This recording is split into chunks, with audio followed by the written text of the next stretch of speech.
Kalian orangnya gampang ausan, bingung mau naruh botol minum kalau di dalam mobil, mending beli ini aja bos geng.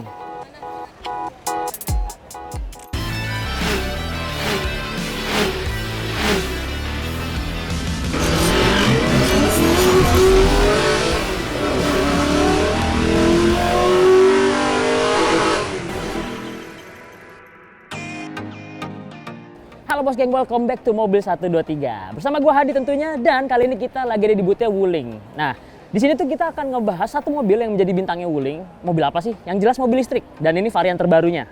Nah, nggak usah lama-lama, kita langsung lanjut aja gas. Nih di sebelah gua udah ada Wuling Cloud EV. Yang dimana mobil ini berbasis MPV, jadi bisa kalian lihat sendiri ya. Desain fresh yang baru, terus kemudian besar, jarak tempuhnya juga panjang. Nah, nggak usah berlama-lama, langsung aja kita bahas dari segi eksteriornya. Ngebahas soal eksterior dari mobil listrik ketiganya Wuling ini mengingatkan kita sebenarnya bagian depannya nih kayak Wuling REV. Walaupun memang desainnya ini baru, fresh, dan ada perbedaan, tapi ya memang dari segi penempatan bagian lampu depannya DRL ini terutama, ini garis lurus yang sipit, manis, khasnya Wuling. Terus kemudian di bagian bawahnya nih ada headlamp 2 biji sebelah kiri dan kanan. Nah, ini mengingatkan kita sama Wuling REV sebenarnya. Tapi bedanya di bagian bumpernya ini lebih monyong ke depan. Dan dia tuh nggak cenderung kotak, tapi lebih ke bulat-bulat. Jadi gemes aja ngeliatnya gemoy itu. Pengen dicubit-cubit. Nah, sekarang kita lari ke bagian sampingnya nih teman-teman. Di bagian sampingnya, karena mobil ini adalah MPV, jadi garis siluetnya terlihat tegas banget ya. Bagian sininya nih lurus lampang, terus dia memanjang ke belakangnya nih teman-teman. Terus yang gue suka adalah desain futuristiknya. Jadi tuh handle-nya tuh sebenarnya kalau misalnya dikunci ini jadi rata. Ini karena lagi dibuka kuncinya, jadi dia moncong gini. Jadi tinggal narik gini doang. Set, nutup, tinggal gini. Nanti kalau misalnya kunci dia akan nutup lipat secara sendirinya. Dan di bagian depan ini memiliki charging port 2 biji di sebelah kiri dan kanan. Sangat disayangkan chargernya masih menggunakan GBT nih. Jadi masih menggunakan charger lama Wuling yang ngecasnya nggak bisa cepet-cepet, dan kalau misalnya ada yang fast charging itu hanya di beberapa titik di dealernya Wuling sendiri. Jadi agak sedikit kurang praktis ya teman-teman sebenarnya. Cuman bisa ngecas di rumah doang. Nah, terus dia menggunakan velg ring 18. Ini gede juga nih teman-teman. Jadi mungkin ini mobil listriknya Wuling yang menggunakan velg paling besar. Ini ring 18 dengan ukuran ban itu tuh 215/55. Nah, jadi harusnya sih dipakai di jalan raya lebih nyaman dan empuk ya, karena bannya tebel. Oke, bentuk peleknya itu palang 5 tapi bentuknya agak megar-megar gitu. Jadi palangnya palang tebel.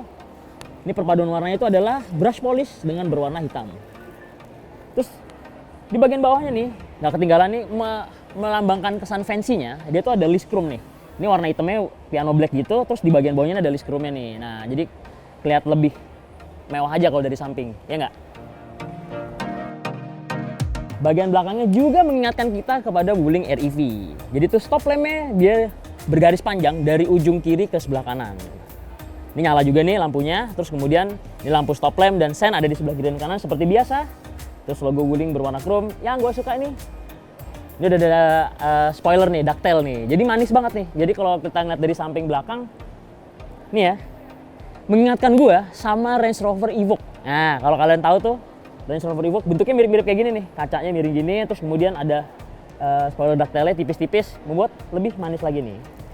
Walaupun mobil ini modern ya, tapi masih ada kesan-kesan retronya dari segi emblemnya nih. Tuh, tulisan emblemnya tuh ada nuansa-nuansa retro ya sedikit.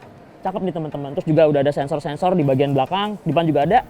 Dan lagi-lagi untuk mengimbangi bagian kiri dan kanannya tadi, ini ada semacam bumper plastik bagian bawahnya nih berwarna hitam dan juga ada list chrome-nya. Jadi memang biar senada aja bagian depan, samping dan juga belakang.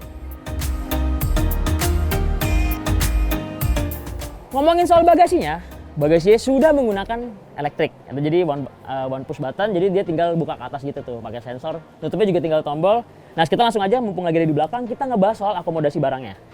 Kalau kalian bisa lihat ya, akomodasi barangnya cukup lega nih teman-teman. Bahkan gue aja bisa muat. Nah, masuk ke dalam, duduk, masih nyaman banget. Nih, kalau misalnya kita punya anak bayi, kita bisa kasih kasur dikit nih. Jadi kayak balita-balita umur 2 tahun, jadi buat tempat main di sini mungkin masih bisa nih. Naruh-naruh bantal buat tiduran. Kalau segini masih kurang cukup akomodasi barangnya, buka aja bagian bawahnya. Das. Lihat sendiri, lega banget. Ini tuh mungkin tingginya sekitar 30 sentian ke dalam. Ini sih luas banget ya. Jadi kalau misalnya masih kurang buat bawa barang, tinggal dibuka bagian bawahnya. Bagian tutupannya langsung deh. Buka kapasitas bagasinya jadi lebih banyak. Kita tutup sekarang. Tas. Nah. Jadi memang ternyata mobil Wuling yang satu ini lebih praktis ya, dan bisa muat banyak. Desainnya juga oke, lucu. Nah sekarang kita bagian ke dalamnya, interior, ya nggak? Nah bos geng, sekarang kita udah di dalam interiornya dari Wuling Cloud EV ini nih. Surprisingly ya, yang gua notice pertama, joknya empuk banget. Sumpah gua nggak bohong.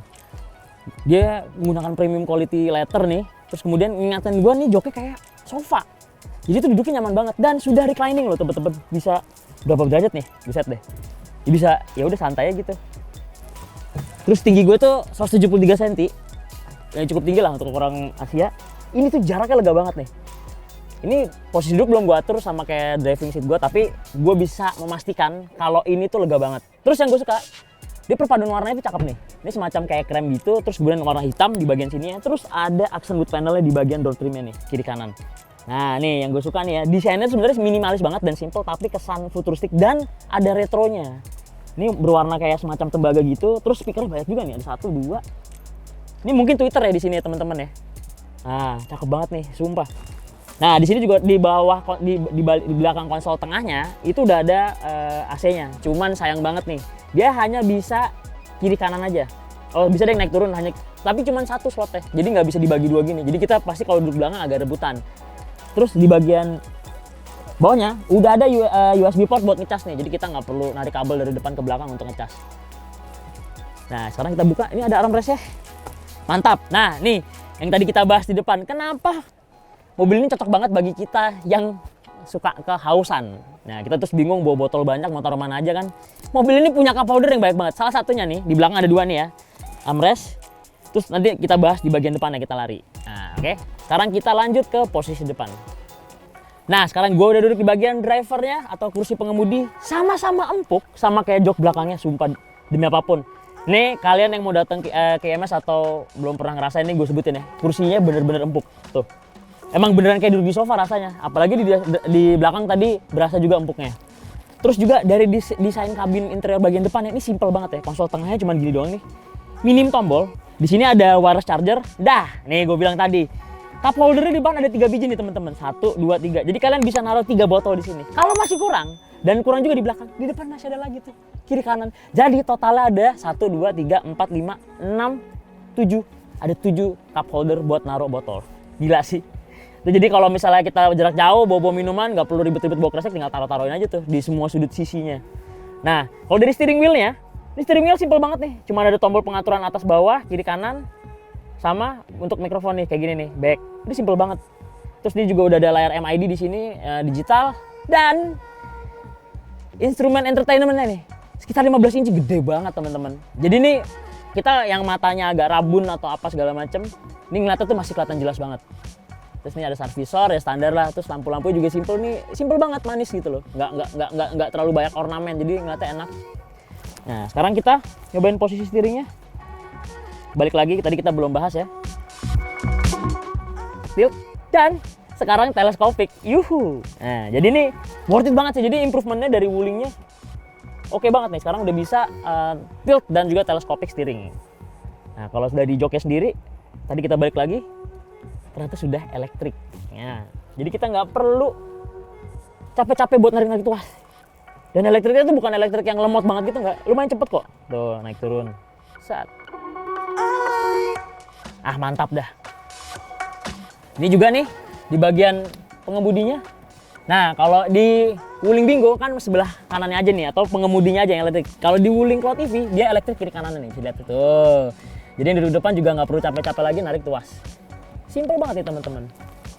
Mantep banget. Di bagian bawahnya ada apa ya? Nah di bagian bawah ini ada tempat penyimpanan barang-barang lah yang udah standarnya aja gitu. Terus juga di sini USB port juga udah ada 2 kiri dan kanan. Yang sebelah kanan ini biasanya untuk konektivitas ke head unit. Jadi bisa mungkin bisa Apple CarPlay, Android Auto tuh bisa nanti tinggal nyolok ke sini doang. Nah sebelah kiri untuk ngecas. Walaupun belum Type C tapi ya oke lah, di mobil yang penting bisa ngecas gitu. Kan di sini juga ada wireless charger-nya juga. Nah kalau di bagian tengah di sini nih console box, jadi buat naruh-naruh barang kayak misalnya mungkin dompet atau apa segala macam bisa taruh di sini. Dari sini juga ada socket lighter nih, jadi kalau misalnya buat pompa-pompa kita punya pompa elektrik tinggal nyolok-nyolok ke sini doang nih, mantap. Nah sekarang kalau bisa dilihat kap mesinnya udah dibuka, ruangannya tuh sempit banget sebenarnya, wajar aja karena mobil ini mobil listrik. Dan ini fungsinya tuh hanya pengisian kayak bagian pendingin coolant untuk baterai, terus kemudian washer mungkin, terus pendingin kayak radiator. Nah itu jadi taruh di depan sini, jadi buat memudahkan kita supaya pengisiannya lebih gampang.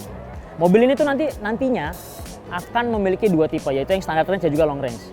Nah standard range sendiri itu bisa tembus sekitar 400 km-an, dan yang long range yang diklaim dari pihak Wulingnya itu nanti akan menyentuh angka 500-an. Jadi untuk seukuran MPV ini itu oke banget dan jaraknya panjang. Tenaga sendiri, mobil ini tuh dibekali oleh tenaga itu 100 kWh, atau kalau dikonversiin ke horsepower itu sekitar 134 horsepower. Jadi sebenarnya cukup banget tenaga tersebut untuk ngangkat atau bikin mobil ini tuh jalan. Bodi sebesar ini ya, itu bisa jalan. Mantap nih teman-teman.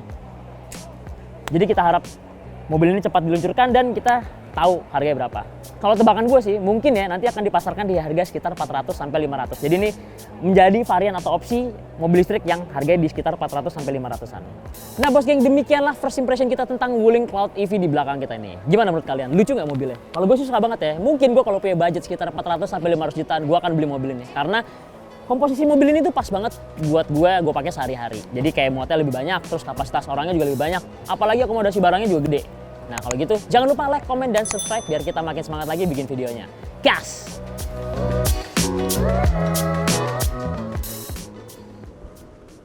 Mobil 1, 2, 3